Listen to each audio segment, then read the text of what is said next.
పోలవరం పనుల పరిశీలన కోసం త్వరలో కేంద్ర మంత్రి ఉమాభారతి రాష్ట్రానికి రానున్నారు. పట్టిసీమను కూడా మంత్రి సందర్శించనున్నారు. అపెక్స్ కౌన్సిల్ సమావేశం తర్వాత ఉమాభారతిని రాష్ట్రానికి రావాల్సిందిగా ముఖ్యమంత్రి చంద్రబాబు ఆహ్వానించారు. కేంద్ర జలవనరుల శాఖ ప్రత్యేక కార్యదర్శి కూడా పోలవరం పనుల పరిశీలనకు రానున్నారు. పోలవరంపై ఢిల్లీలోని కేంద్ర మంత్రి సుజనా కార్యాలయంలో సమావేశం నిర్వహించారు.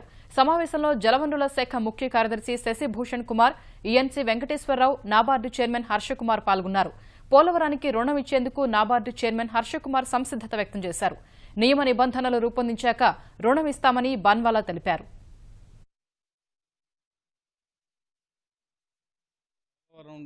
ప్రాజెక్ట్స్ డెవలప్మెంట్ అథారిటీ అనేది గవర్నమెంట్ ఆఫ్ ఇండియా అది.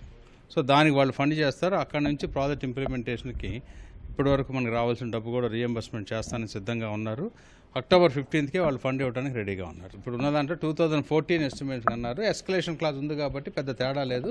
అదే బేసిస్ తీసుకొని R&R యాక్ట్ 2013లో మనకి పాస్ అయింది కాబట్టి అది యాడ్ చేసుకొని వాళ్ళు ఫండ్ చేయడానికి సిద్ధపడ్డారు. ఫండింగ్ ఇవ్వడానికి, ప్రాజెక్ట్ ఇంప్లిమెంట్ చేయడానికి ఎటువంటి రకమైన ఇబ్బందులు లేవు. రేపు అక్టోబర్ 15వ తేదీ నుంచే ఫండింగ్ డిస్పర్స్ చేయడానికి రెడీగా ఉన్నామని చెప్పారు వాళ్ళు. ఈ ప్రాజెక్ట్ మాత్రం ఇంప్లిమెంట్ చేయడానికి ఇది చాలా మంచి పరిణామం. ప్రాజెక్టు టైంలో కంప్లీట్ అయిపోతుంది.